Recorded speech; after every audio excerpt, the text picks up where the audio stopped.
साक्ष आहात, हिंदू हृदय सम्राट शिवसेना प्रमुखांनी मंदिर निर्माणाच्या लढ्याला एक तेज प्राप्त करून दिलं होतं.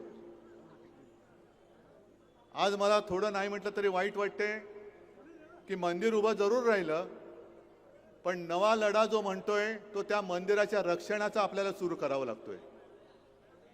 मी पहिल्या प्रथम या मंदिराच्या सर्व ट्रस्टींना, सर्व गुरुजींना धन्यवाद देतोय. त्यांनी मनापासून सहकार्य केलं.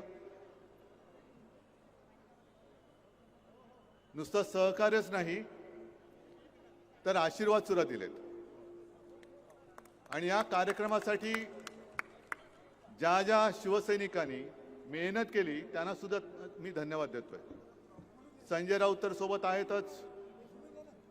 आज सकाळी संजय राऊतांचा फोन आला. मला म्हणाले, उद्धव टेलिप्रॉम्प्टर ठेवायचं का? म्हटलं का नाही, कारण मुख्यमंत्र्यांनी आव्हान दिले उद्धव ठाकरेंनी रामरक्षा बोलून दाखवावी. मी आज त्यांना त्यांच्याच गावात येऊन सांगतोय की फडणवीसजी, रामरक्षा म्हणणं जरी तुमचं काम असलं तरी रामरक्षा करणं हे आमच्या राम भक्तांचं काम आहे. आम्ही रामरक्षक आहोत.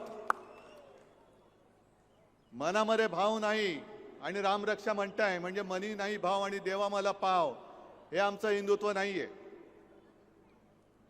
आज सकाळी नागपूरसाठी निघाल्यानंतर पहिली बातमी जी आली ती दिल्लीतून आली की गेले जवळपास 20 दिवस देशातल्या तरुणांच्या भविष्यासाठी सोनम वांगचुक जे उपोषणाला बसले होते त्यांची कशा पद्धतीने उचलबांगडी केली, काय जणू काय एखाद्या अतिरेक्याला पकडावं तसं पोलीस घुसले, चादरी बिदरी टाकल्या आणि उचलून घेऊन गेले.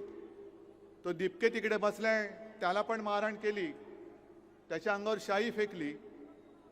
आणि ज्या पद्धतीने सरकार वागतंय, मी प्रभू रामचंद्राला हेच विचारलं की श्रीराम आहे काय झाले? ज्या भाजपनी तुझ्या नावाने मतं मागून सत्ता मिळवली त्या भाजपच्या अंगात श्रीरामाच्या ऐवजी सैतानाचा आत्मा घुसलाय की काय? हे यांचं माणुसकी गेली बाजूला, पण यांच्यातला सैतान कसा काय जागा झाला? एवढे कसे सत्ता पिपासू झाले? आणि मोहनजी भागवतना मला विचारायचंय, कारण हे नागपूर आहे, त्याच्यामुळे आलोय तर जरा 1-2 प्रश्न विचारले पाहिजेत की भागवत साहेब, ज्या पद्धतीने हे भाजप सरकार वागतंय, मंदिरं लुटली जात आहेत, विद्यार्थ्यांशी कशा पद्धतीने वागतायत हे तुम्ही बघितलंय.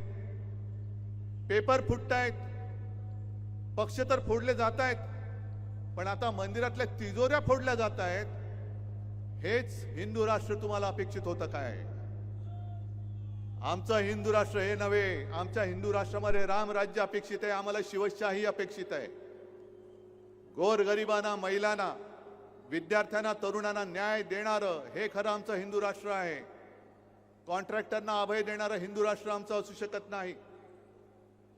आणि म्हणून भागवत साहेब, तुम्ही जे याच वर्षी फेब्रुवारीमध्ये बोलला होतात की या देशातले मुस्लिम सुद्धा हिंदूच आहेत आणि हिंदूंनी 2 ते 3 अपत्ये जन्माला घालायला पाहिजेत, बोलले होते ना रे?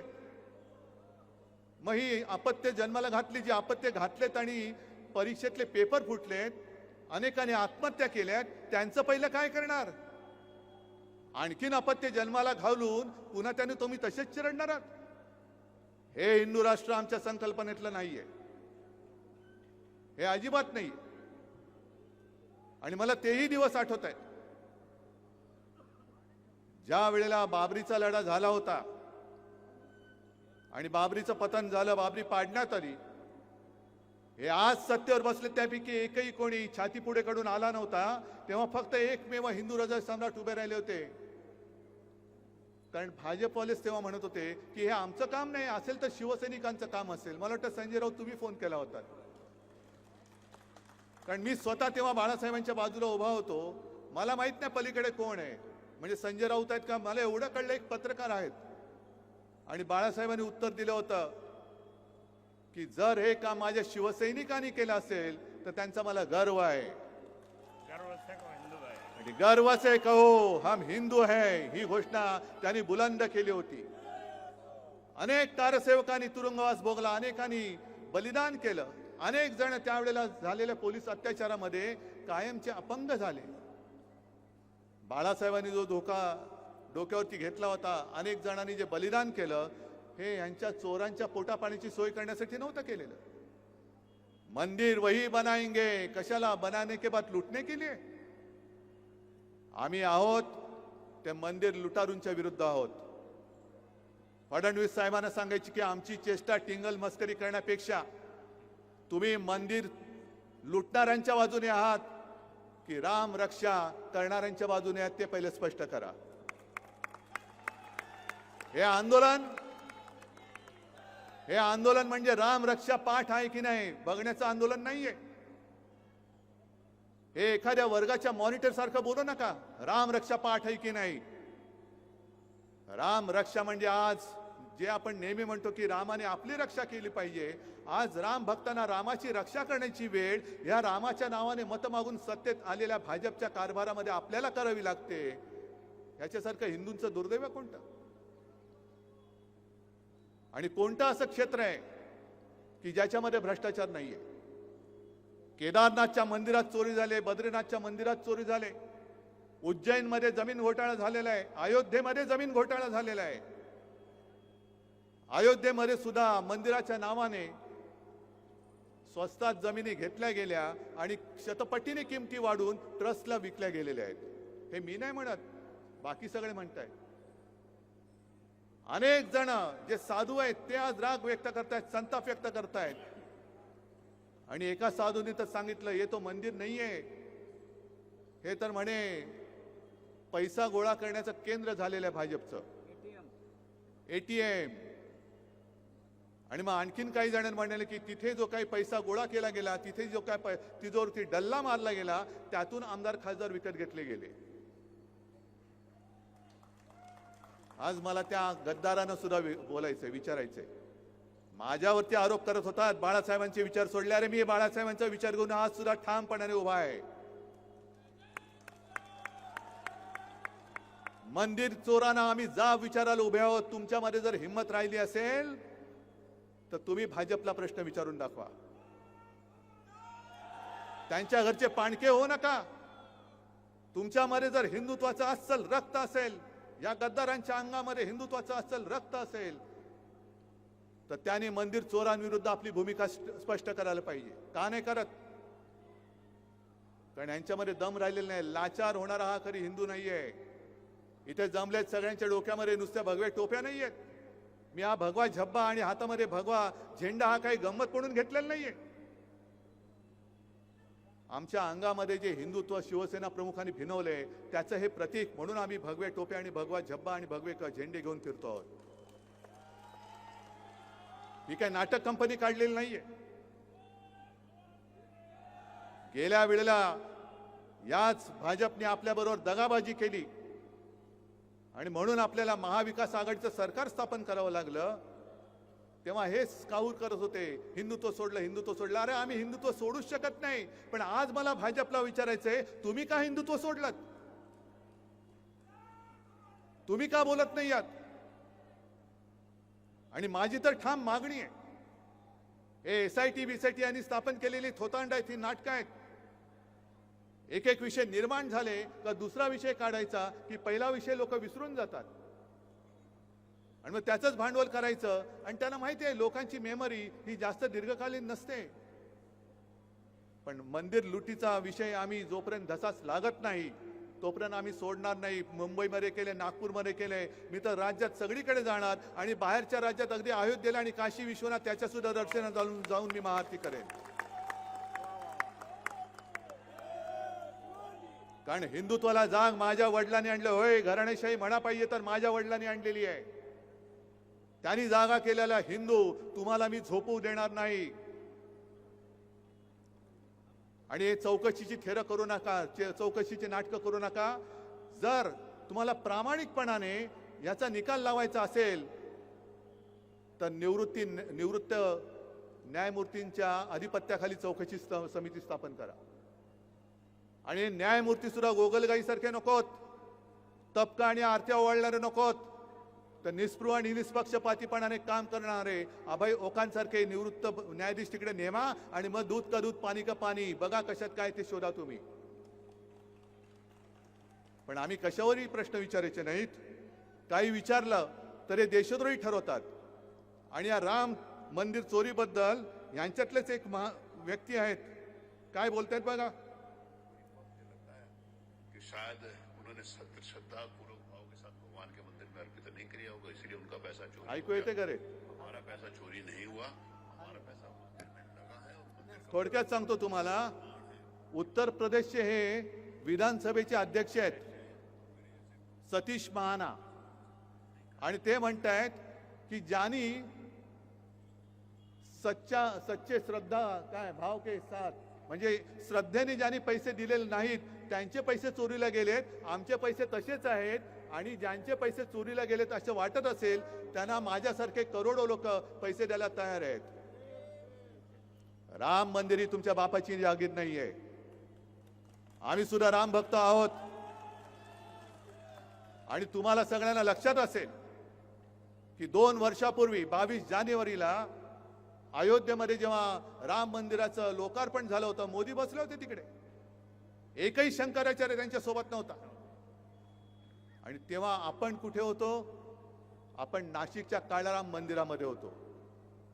ज्या काळाराम मंदिराचा इतिहास असा आहे, डॉक्टर बाबासाहेब आंबेडकरांनी मंदिरात प्रवेश, हा राम तुझा नाही, हा राम माझा सुद्धा आहे आणि त्याचं दर्शन घेण्याचा अधिकार हा माझा आहे, मला सुद्धा आहे, मला तो मिळालाच पाहिजे म्हणून सत्याग्रह केला होता.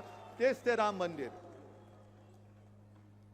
आणि दुसऱ्या दिवशी 23 जानेवारीला मी जाहीर सभेत बोललो होतो, आम्ही जय श्रीराम जरूर बोलतो, जय शिवराय जय श्रीराम, पण आम्हाला राम पाहिजे तो भाजप मुक्त राम पाहिजे. त्या आंदोलनाची सुरुवात आहे भाजपा मुक्त राम.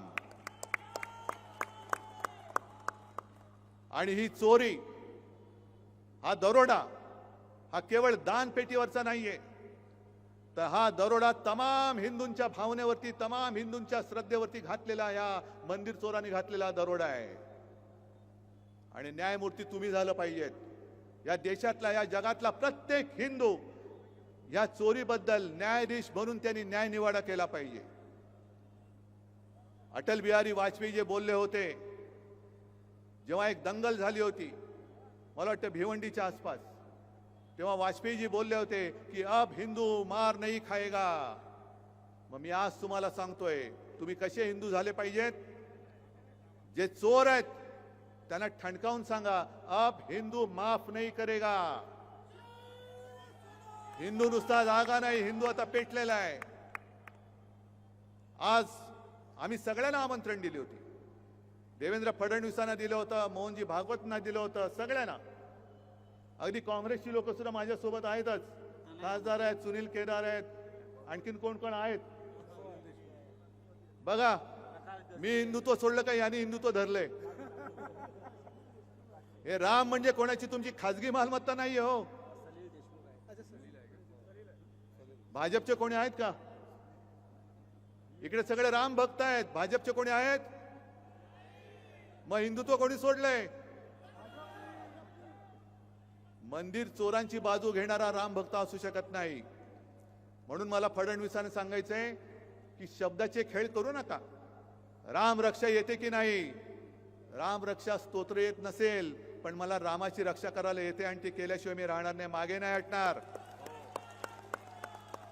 जर तुम्हाला असं वाटत असेल की केवळ तुम्हाला राम रक्षा म्हणता येते म्हणून तुम्हाला मंदिराची चोरी क्षम्य आहे, अजिबात नाही.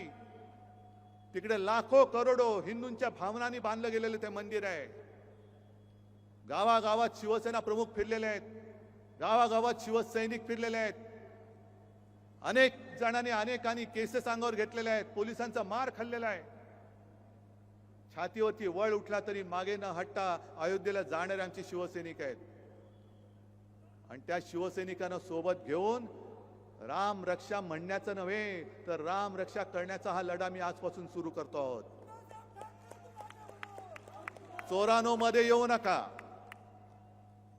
चोरानो मध्ये येऊ नका. आणि हा राम भक्त आणि राम मंदिर चोर असा लढा आहे. सगळ्यांनी ठरवायचं तुम्ही कोणत्या बाजूला आहात. राम भक्तांच्या बाजूला आहात की मंदिर चोरांच्या बाजूला आहात. हे फडणवीसांनी उत्तर द्यावं. भागवत साहेबांनी उत्तर द्यावं की तुम्ही कोणाच्या बाजूला आहात. कारण तुमचं जिथे राज्य आहे त्या उत्तर प्रदेशचे अध्यक्ष जर ह्या एवढ्या मस्तवालपणाने बोलत असतील आणि तुम्हाला कोणाला काही वाटत नसेल तर तुमचं हिंदुत्व हे ढोंगी आहे. आज हे मी तुमच्या नागपूरमधून तुमच्यावरती आरोप करतोय. हा लढा जो आहे हा केवळ मुंबई नागपूर पुरता मर्यादित ठेवून चालणार नाही. जसं मी म्हटलं की मी सगळ्या प्रमुख शहरात जाणार आहे, इतर राज्यात सुद्धा जाणार आहे. तुम्ही जिथून जिथून आलात, ज्या गावातनं आलात, ज्या खेड्यातनं आलात, 5 असतील तर 5, 10 असतील तर 10, 25 तर 25, 50 तर 50, पण राम रक्षेचा हा लढा तुम्हाला गावोगावी खेडोपाडी नेलाच पाहिजे. कारण रामाच्या नावाने मतं मागितलेली ही लोक ज्या पद्धतीने वागतायत, शेतकऱ्यांची कर्जमुक्ती अजूनही झालेली नाही. जसा तो एक जमाना होता, मंदिर वही बनाएंगे लेकिन तारीख नहीं बताएंगे, तसं कर्जमुक्तीच्या बाबतीत होत चाललेलं आहे.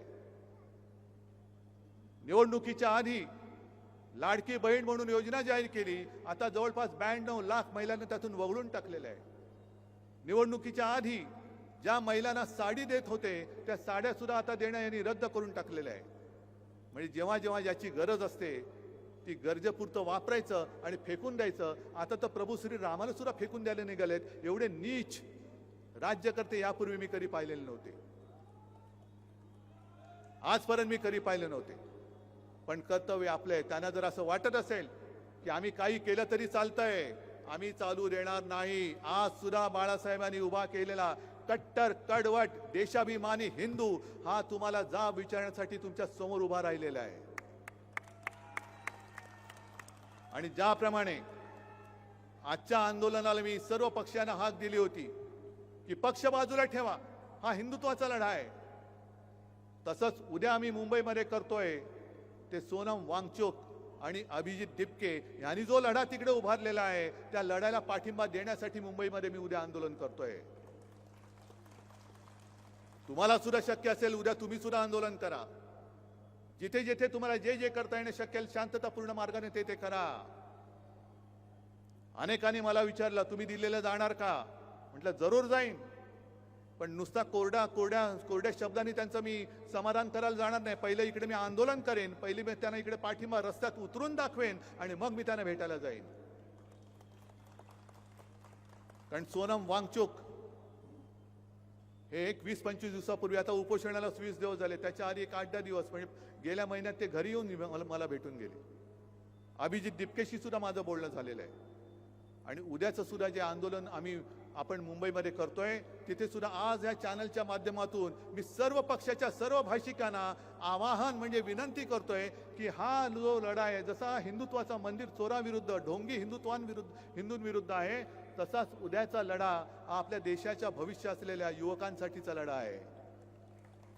मी तिथे जात पात धर्म मानत नाही. ज्यांना युवकांबद्दल आस्था आहे, ज्यांना ही दडपशाही चाललेली ती मंजूर नाहीये, ते सगळेजण उद्या तिकडे यावेत. हे आमंत्रण मी आज या चॅनलच्या माध्यमातून सगळ्यांना देतोय. आणि आजपासून हा राम रक्षा म्हणजे रामाचं रक्षण, मंदिराचं रक्षण हे राम भक्तांना करावं लागतंय. त्या लढ्याची सुरुवात होते. तयारी आहे तुमची. ही ठिणगी इकडे टाकलेली आहे. या ठिणगीचा वेगळा वणवा हा राज्यभर नेण्याचा, निदान विदर्भात नेण्याचं काम हे तुम्हाला करावं लागणार आहे. कारण हा विदर्भच नेहमी भरघोस मताने भाजपला निवडून आणून देत असतो. जर विदर्भाने त्यांचा पाठिंबा भाजपच्या मागणं काढला तर भाजप भुसकन खाली पडल्याशिवाय राहणार नाही. आणि का काढणार नाही, केवळ हिंदुत्व म्हणून नाही तर शेतकऱ्यांची फसगत होते, बहिणींची फसगत होते. आणि हिंदुत्वाचं ढोंग घेऊन सत्तेवर आलेली ही लोक, यापुढे आम्ही तुम्हाला मत देणार नाही. आम्ही जय शिवराय आणि जय श्रीराम बोलणारे अस्सल कट्टर हिंदू आहोत हे दाखवून द्या आणि भाजपला त्यांची जागा दाखवून द्या. एवढीच विनंती करतो आणि आपली रजा घेतो. जय हिंद, जय महाराष्ट्र.